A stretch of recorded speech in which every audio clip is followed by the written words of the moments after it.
নমস্কার, গল্পালাপের ৬৪তম পর্বে আপনাদের জানাই সুস্বাগতম। আজ আপনারা শুনবেন নীতিশ বসু রচিত ছোট গল্প সেদিন রাতের ঘটনাটা শ্রুতি নাট্যরূপ। গল্প পাঠ ও বিভিন্ন চরিত্রে যথাক্রমে তিতাস ও তন্ময়। চলুন শুনি সেদিন রাতের ঘটনাটা।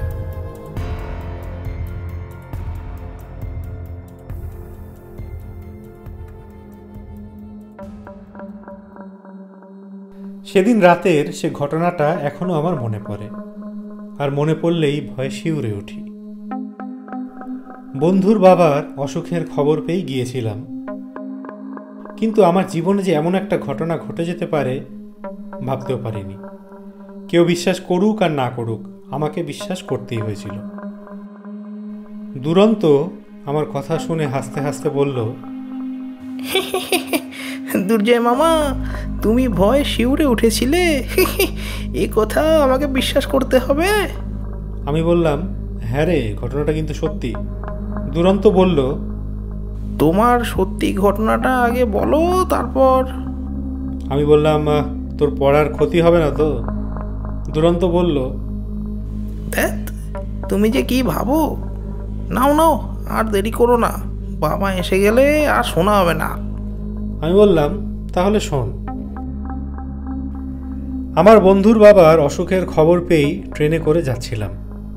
ট্রেনটা ধূপগুড়ি স্টেশনে এসে যখন দাঁড়ালো, রাত তখন প্রায় ৩টে হবে।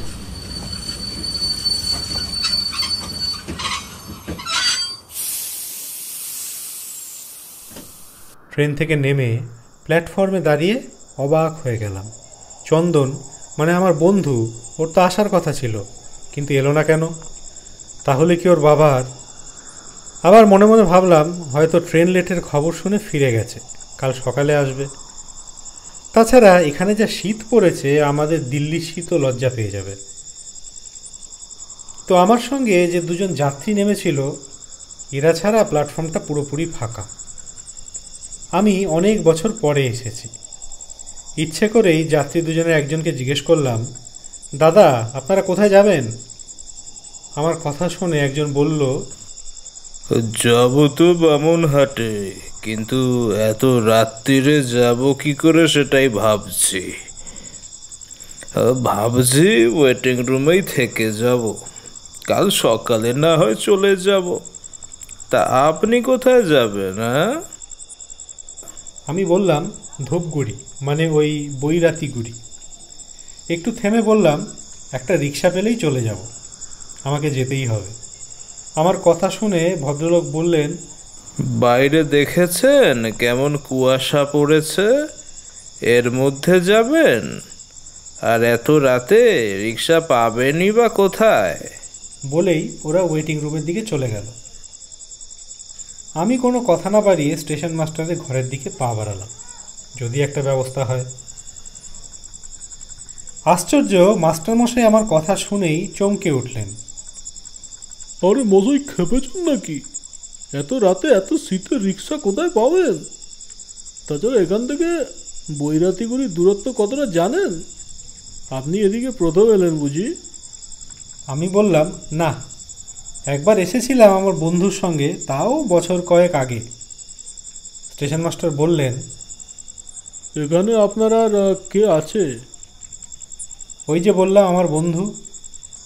একটু থেমে বললাম, ও আমার ছেলেবেলার বন্ধু, আমরা একসঙ্গেই পড়াশোনা করেছি। ওর বাবাই আমাকে পড়িয়েছেন। ও এখানে সুকান্ত কলেজের অধ্যাপক। ওরা সবাই একসঙ্গেই থাকে। আমি চাকরি পেয়ে চলে গিয়েছিলাম দিল্লিতে।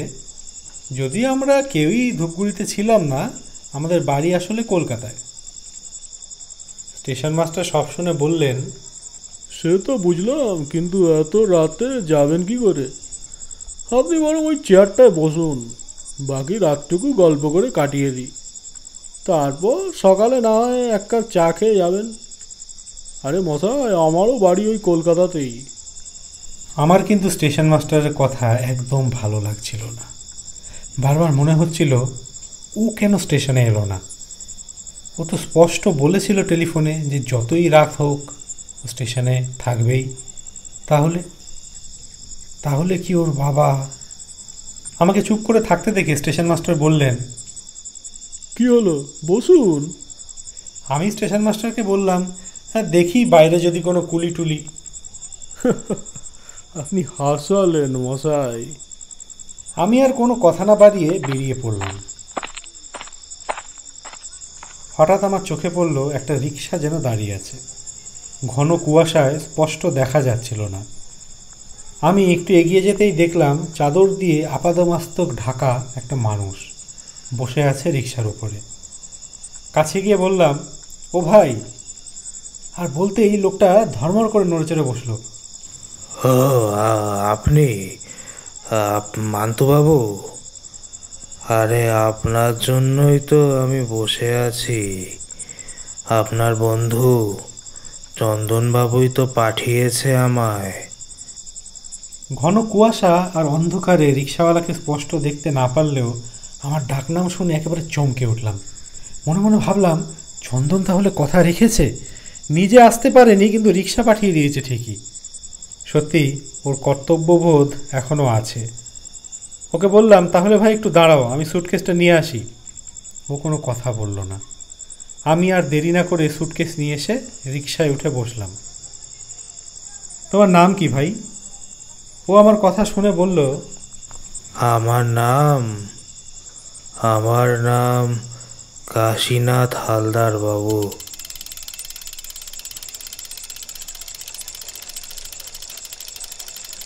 ধূপগুড়ি স্টেশন থেকে বৈরাতিগুড়ি অনেকটা দূর। মনে মনে ভাবলাম, এত রাতে যাওয়াটা কি ঠিক হলো? আজকাল শুনেছি এদিকে ডাকাতদের উপদ্রব খুব। আমার মনে হলো, যার বাবা অসময়ে সাহায্য করে বড় করেছেন, তার অসুখের সংবাদ পেয়েও দেরি করে যাওয়াটা ঠিক হবে না। রিক্সাওয়ালাকে বললাম, তুমি এত কষ্ট করে শীতের মধ্যে এই নির্জন পথে রিক্সা চালাচ্ছ, ভয় করছে না? রিক্সাওয়ালা বলল, তা বাবু, শীতে কষ্ট হয় বটে, নির্জন পথেও ভয় হয়, কিন্তু এ বয়সে না খাটলে আর কোন বয়সে খাটবো? হঠাৎ মনে হলো আমার রিক্সাটা যেন মনের মতো ছুটছে। এত জোরে রিক্সা চালাতে পারে কেউ, তা ভাবতেও পারছিলাম না। আবার ভাবলাম, ফাঁকা রাস্তা, তাছাড়া জোরে চালালে হয়তো ওর শীত কম লাগবে। দেখতে দেখতে ধূপগুড়ি বাজারে ঢোকার আগে বাদিকে শ্মশানের কাছে এসে গেলাম।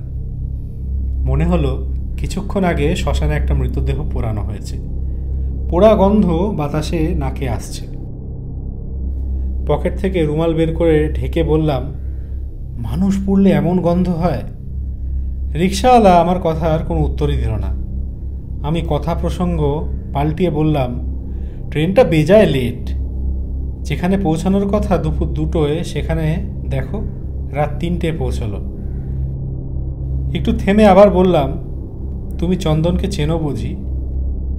এবার রিক্সাওয়ালার মুখে কথা এলো, চন্দনবাবুকে চিনব না মানে? আমার রিক্সাতেই তো রোজ কলেজে যান। বড্ড ভালো মানুষ তিনি। কলেজে চাকরি করলে কি হবে, কোনো অহংকার নাই। গরিব ছেলে মেয়েদের বিনা পয়সায় পড়ায়। এমন শিক্ষক লক্ষে একটা পাওয়া যাবে কিনা সন্দেহ বাবু। সামান্য রিক্সাওয়ালার মুখে চন্দনের প্রশংসা শুনে খুবই গর্ব হলো। মুখে বললাম, তুমি তাহলে ওর বাড়ির সবাইকেই চেনো? রিক্সাওয়ালা বলল, খুব ভালো করেই চিনি। ওর বাবার খুব অসুখ, আপনাকে নাকি দেখতে চেয়েছেন। আপনাকে তো টেলিফোনও করেছিলেন বোধহয়। আমিও আর কথা না বাড়িয়ে এদিক ওদিক দেখতে লাগলাম। STS ক্লাবের পাশ দিয়ে যেতেই বললাম, ও ভাই, ওরা যেন কোন ক্লাবের পাশের গলিতে থাকে। রিক্সাওয়ালা আমার কথা শুনে বলল, সে আপনাকে ভাবতে হবে না। নবজীবন ক্লাবের আগের বাঁদিকের গলিটার শেষ মাথায়। ওর সঙ্গে কথা বলতে বলতেই আসছিলাম, হঠাৎ রিক্সাওয়ালা রিক্সা থামিয়ে বলল, বাবু এবারে আপনি নেমে যান। ওই ওই যে আলো দেখছেন, ওইখানেই। আমি বললাম, তুমি যাবে না? এতটা পথ এলে আর... না বাবু, আমি আর যাব না। আমাকে যে ফিরে যেতে হবে। আমি আর কথা না বাড়িয়ে রিক্সা থেকে নেমে সুটকেসটা নিচে নামিয়ে পকেট থেকে মানিব্যাগটা বের করে ভাড়া দিতেই ও বলল, না না বাবু, ভাড়া আমি নেব না। চন্দনবাবু শুনলে রেগে যাবেন। আচ্ছা, চলি। বলেই চলে গেল।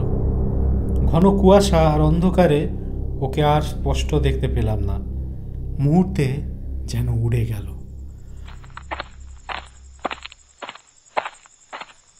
অগত্যা আমি সুটকেস হাতে নিয়ে হাঁটতে হাঁটতে চন্দনের বাড়ির সামনে দাঁড়িয়েই চন্দনকে ডাকতে ও বেরিয়ে এসে আমাকে দেখে অবাক হয়ে বলল, সে কি রে, তুই তুই এত রাত্রিরে কি করে এলি? আয় আয়, ভেতরে আয়। আমি বললাম, কেন, রিক্সায়? ও আমার কথা শুনে বলল, এত রাতে রিক্সা? আমি বললাম, হ্যাঁ, তোর পাঠানো রিক্সাওয়ালাই তো আমাকে নিয়ে এলো। আমার কথা শুনে চন্দন অবাক হয়ে বলল, আমার পাঠানো রিক্সাওয়ালা মানে? আমি বললাম, জানিস রিক্সাওয়ালা তোর কত প্রশংসা করলো। চন্দন আমার কথা শুনে বলল, বলিস কি? তা এখানে নিয়ে এলো না কেন? ওর নাম জিজ্ঞেস করেছিলি? আমি বললাম, হ্যাঁ হ্যাঁ, ওই বললো তো ওর নাম কাশীনাথ হালদার। তোর ভয়ে তো ও রিক্সা ভাড়াও নিল না। আমার কথা শুনে চন্দন চমকে উঠল। তুই বলিস কি? আমি বললাম, কেন? চন্দনের মুখটা কেমন যেন হয়ে গেল। মুখে বলল, আরে আজকেই তো ও আমাকে কলেজে পৌঁছে দিয়ে ফেরার সময় ট্রাক চাপা পড়ে মারা গেছে। ওকে নিয়েই তো স্টেশনে যাওয়ার কথা ছিল। আমি আর কিছুই ভাবতে পারছিলাম না। ভয় আমার সমস্ত শরীর শিউরে উঠেছিল। মুখ থেকে কোনো শব্দ বের হচ্ছিল না। সেই রাতের কথা এখনো মনে পড়লে ভয় শিউরে উঠি। আমার কথা শুনে দুরন্ত আজ কোনো কথা বলল না। অন্যদিন হলে হয়তো ঠাট্টা করত। আমিও কথা না বাড়িয়ে বললাম, আবার আসবো।